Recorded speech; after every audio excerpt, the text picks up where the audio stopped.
আসসালামু আলাইকুম। সুপ্রিয় শিক্ষার্থীবৃন্দ, আশা করি সকলে ভালো আছো। আলহামদুলিল্লাহ আমিও ভালো আছি।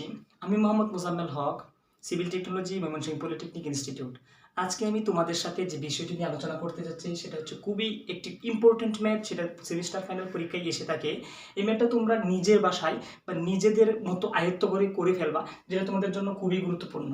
তো এরকম ম্যাথ একবার অথবা দুইবার ডেট এডমিশন এসেছে, অথবা তোমাদের সেমিস্টার ফাইনালও আসার খুবই সম্ভাবনা। এরকম বইয়ের মধ্যে অনেকগুলো ম্যাথ আছে, এরকম এই সেম ম্যাথেই ডাটাগুলো পরিবর্তন করা অনেকগুলো বই রয়েছে। তবে আমরা এই ম্যাথগুলা যখন করব তখন আমাদের বিষয়গুলো দেখব। দেখো এখানে বলছে চিত্র অনুযায়ী 3 সেন্টিমিটার, 60 সেন্টিমিটার, 5 সেন্টিমিটার বেশ, এটা 3 সেন্টিমিটার বেশের, 4 সেন্টিমিটার, 5 সেন্টিমিটার একটা বেশের দণ্ড। দণ্ডের এই বস্তুটা আছে, এই বস্তুটা হচ্ছে 5 সেন্টিমিটার, এটা হচ্ছে 4 সেন্টিমিটার, এটা হচ্ছে 3 সেন্টিমিটার। এরকম বস্তুটা রাখার পর এখানে তারা কি করছে, 7,000 কেজি একটা লোড দেওয়া হয়েছে। 7,000 কেজি কি বলছে তারা, উপর 7,000 কেজি লোড বহন, মানে এখানে তারা 7,000 কেজি বল অথবা বস্তুটাকে মানে লোড দেওয়া হয়েছে। যেরকম একটা দণ্ড রাখার পর 7,000 কেজি লোড নিচ বা দেওয়া হয়েছে, লোড অবশ্যই নিচে কাজ করে। সেটা দেওয়ার পরে এই বস্তুটা কি পরিমাণ বৃদ্ধি পাইছে সেটা জানার কথা বলছে। যে এইটার মধ্যে 7,000 কেজি দেওয়ার কারণে এটা কি পরিমাণ, এইটা এই সবটা কি পরিমাণ বৃদ্ধি পাইছে সেটাই হচ্ছে নির্ণয় করার কথা বলছে। যে দেখো দণ্ডটির দৈর্ঘ্য বৃদ্ধির পরিমাণ, দণ্ডটির দৈর্ঘ্য বৃদ্ধির পরিমাণের কথা বলছে, যে কতটুকু বৃদ্ধি পায়। তো আমাদের প্রথম দুটা ক্লাস আমি নিয়েছি এই অধ্যায়ের উপর।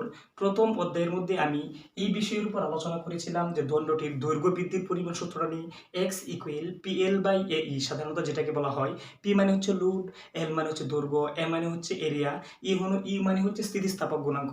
তো এই বিষয়গুলো সবগুলো ওইটার মধ্যে আলোচনা করা আছে। সূত্রগুলো আমাদের এখানে লিখবো, ডাটাগুলো লেখার পরে সূত্রটা প্রয়োগ করব, তারপরে আমরা ম্যাথটা সলিউশন করব।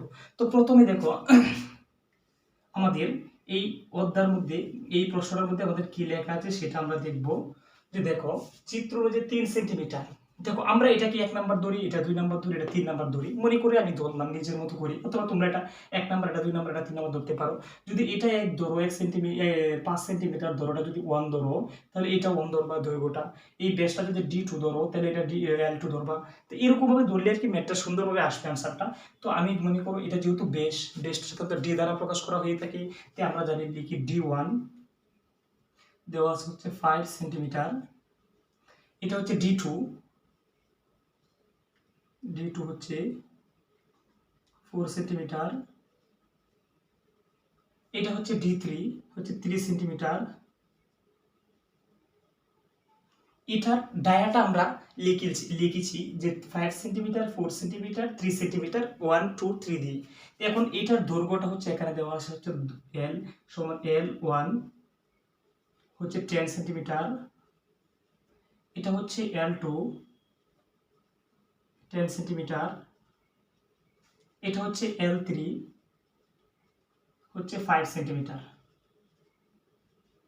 আর এখানে লোড দেওয়া আছে সেটা হচ্ছে P সমান সমান হচ্ছে 7,000 কেজি। এখানে একটা স্থিতিস্থাপক গুণাঙ্ক দেওয়া আছে প্রশ্নের মধ্যে, সেটা হচ্ছে E সমান সমান 2.1 ইন্টু 10⁶ কেজি পার সেন্টিমিটার স্কোয়ার। তো আমাদের বলছে দৈর্ঘ্য বৃদ্ধি, তাহলে আমরা এক সমান সমান হোয়াট লিখি। তো এখানে এটার জন্য দৈর্ঘ্য বৃদ্ধি আসবে, এটার জন্য দৈর্ঘ্য বৃদ্ধি আসবে, এটার জন্য দৈর্ঘ্য বৃদ্ধি আসবে। একটা একটা করে আমরা করব, সূত্রটা এখানে প্রয়োগ করব, প্রথমে এটার মধ্যে প্রয়োগ করব, এর মধ্যে এটার মধ্যে প্রয়োগ করব। তো আমরা সূত্রটা লিখি। যে আমরা জানি আমরা বলছিলাম দৈর্ঘ্য বৃদ্ধির সূত্র হচ্ছে x ইকুয়াল পিএল বাই ই। আমরা লিখি x ইকুয়াল পিএল বাই এই। এখানে কথাটা হচ্ছে এটা হচ্ছে যদি আমরা এটার জন্য ধরি তো এটার জন্য আরেকটা আছে, এটার জন্য আরেকটা আছে। তো এরকম ভাবে আমরা সূত্র সব একসাথে যদি লিখি তাহলে এটা পি হচ্ছে লোড একই থাকবে, ইও হচ্ছে স্থিতিস্থাপক গুণাঙ্ক এক থাকবে, কিন্তু এখানে দৈর্ঘ্যটা পরিবর্তনশীল, এখানে দৈর্ঘ্যটা পরিবর্তনশীল, এখানে 5 সেন্টিমিটার ডায়, এখানে 4 সেন্টিমিটার ডায়। তো আমাদের এক একটা ক্ষেত্রে এক এক রকম হবে। তাহলে আমরা যদি এখানে দিই L1, এখানে যদি A1 দিই, প্লাস এটার জন্য যদি আমরা দিই P equal L2 A2E, P equal L3 A3 এটা আমরা লিখেছি কোনটার উপর দৈর্ঘ্য বৃদ্ধি, মানে এটা কতটুকু দৈর্ঘ্য বৃদ্ধি পেয়েছে, এটা কতটুকু বৃদ্ধি পেয়েছে, এটা কতটুকু বৃদ্ধি পেয়েছে সেটার উপর। তো আমরা যেহেতু এখানে তিনটা দণ্ড দেওয়া আছে, এটা দেওয়া আছে, এটা দেওয়া আছে, এটা দেওয়া আছে, তো তিনটার জন্য তিনটা সূত্র লিখলাম।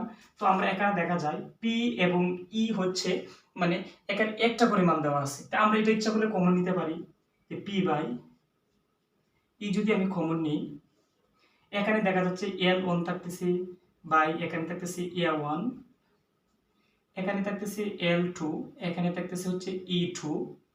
তোমাদের যদি বুঝতে প্রবলেম হয় তাহলে তোমরা অবশ্যই কমেন্টে জানাবা।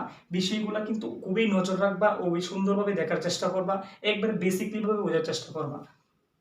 এখানে হচ্ছে L3। তোমাদেরকে আগে একটা কথা বলছিলাম যে না বুঝে কখনোই ম্যাথ করার চেষ্টা করবে না, তাহলে অবশ্যই সেটা ভুল হওয়ার সম্ভাবনা খুবই থাকবে। যে এগুলো এরকম এরকম মনে রাখলাম এমন এমন এরকম না, এরকম করার চেষ্টা করবা না যে আমি এখান থেকে পি আর ই কমন নিচ্ছি তাহলে এল ওয়ান বাই এমন এমন থাকতেছি, L2 বাই L2 থাকতেছি, এটা নিজের ভাষায় মনে রাখার চেষ্টা করবো। কমন মানে হচ্ছে এটা এর সাথে আবার গুণ করতে হবে এরকম।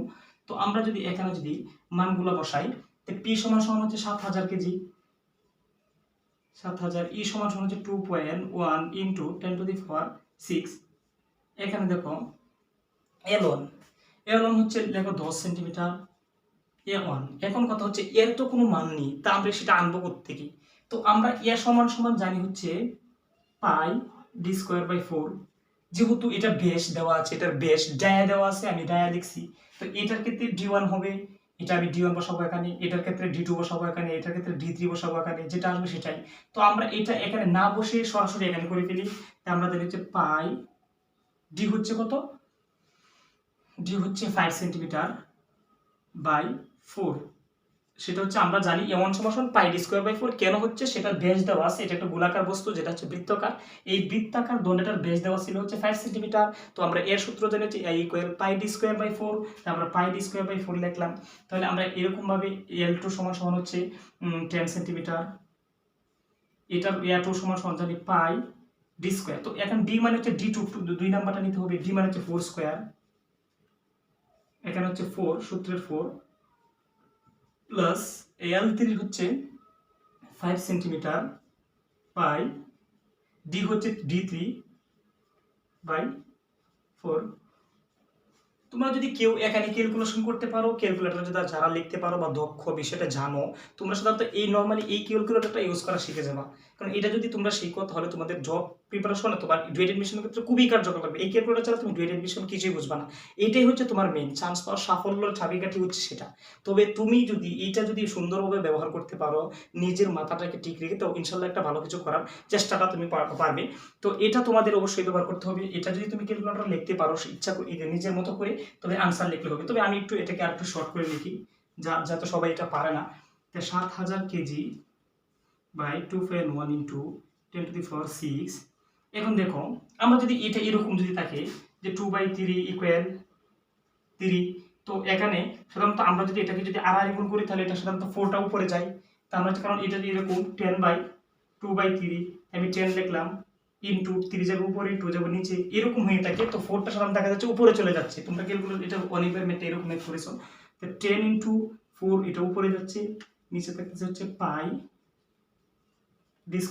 এখানে হচ্ছে 10 ইন্টু 4, এই 4টা উপরে চলে যাবে। আমরা যদি লিখি 5 ইন্টু 4², এখানে আমরা লিখবো 5 ইন্টু 4, এখানে হচ্ছে পাই ইন্টু 3²। তবে আশা করি এখন তোমরা ক্যালকুলেটরে লিখতে পারবা। যদি যাদের প্রবলেম হয় সেটা তোমরা 10 ইন্টু 4 যোগ করবা, গুণ করবা, করার পরে পাই ইন্টু 5² লিখবা, ভাগ করবা, এর আনসারটা দ্বারা এভাবে একটা একটা করে মান লিখতে পারো।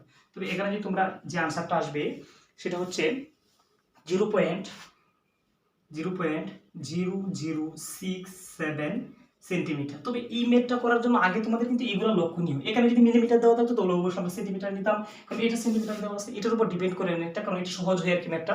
এটা যেটা দেওয়া আছে সেটা যদি আমরা নিই তাহলে সহজ হয় ম্যাথটা আর কি। তো এভাবে আমার দেওয়া আছে এখানে সবগুলো এক এক সেন্টিমিটার সেন্টিমিটার সেন্টিমিটার, এই সবগুলো সেন্টিমিটারে দেওয়া। তো আমরা সেন্টিমিটার নিলে ম্যাথটা সহজ হয়। তবে যেহেতু 0.0067 সেন্টিমিটার, তো এটা কিন্তু যেহেতু দৈর্ঘ্যটা বৃদ্ধি পেয়েছে, খুবই অল্প পরিমাণ বৃদ্ধি পেয়েছে, সেজন্য সেটাকে যদি আমরা মিলিমিটারে নিই তাহলে সাধারণত আমরা জানি 10 মিলিমিটার সমান সমান 1 সেন্টিমিটার, জানি 1 সেন্টিমিটার সমান সমান 10 মিলিমিটার। তাহলে এর সাথে যদি আমরা 10 গুণ করি তাহলে 0.067 মিলিমিটার। সুপ্রিয় শিক্ষার্থী কিন্তু তোমাদের এই সাফল্যের শেষের দিকে যে আনসারটা হচ্ছে সেটা যে তোমাদের আনসার, তবে এখানে লিখলে এটা ভুল হবে না, তোমাদের ইচ্ছা। তো আমি এখানে ম্যাপটা তোমাদের নিজের মতো করে ফেললাম। তবে কোনো যদি সমস্যা থাকে, বোঝার প্রবলেম থাকে বা বুঝতে সমস্যা হয়, তোমরা অবশ্যই কমেন্ট করবে। আর এগুলো বুঝে শুনে করার চেষ্টা করবে। তোমাদের সাথে আমি এই সেমিস্টার জুড়ে আছি। তোমরা যদি আমাকে একটু উৎসাহ দাও অথবা ভিডিওগুলো সবাইকে শেয়ার করে দাও, তোমাদের ফ্রেন্ড সার্কেলগুলো যদি দেখতে পারে, অবশ্যই তোমাদের অতি কাছে মিট্রাম। তো সবাই আশা করি এই ম্যাপটা আসার মতো একটা ম্যাপ সবাই যদি জানতে পারে তাহলে তোমার উপকার হবে। একজন উপকার হলে তুমি অবশ্যই ভালো কিছু করবে, সেটা জানতে পারো। তো এখানে যে ম্যাপটা আছে সেটা আমি নিজের পাশেই চেষ্টা করেছি। তোমরা যদি কোনো প্রবলেম থাকে অবশ্যই কমেন্টে জানাবা। সকলকে ধন্যবাদ। আসসালামু আলাইকুম।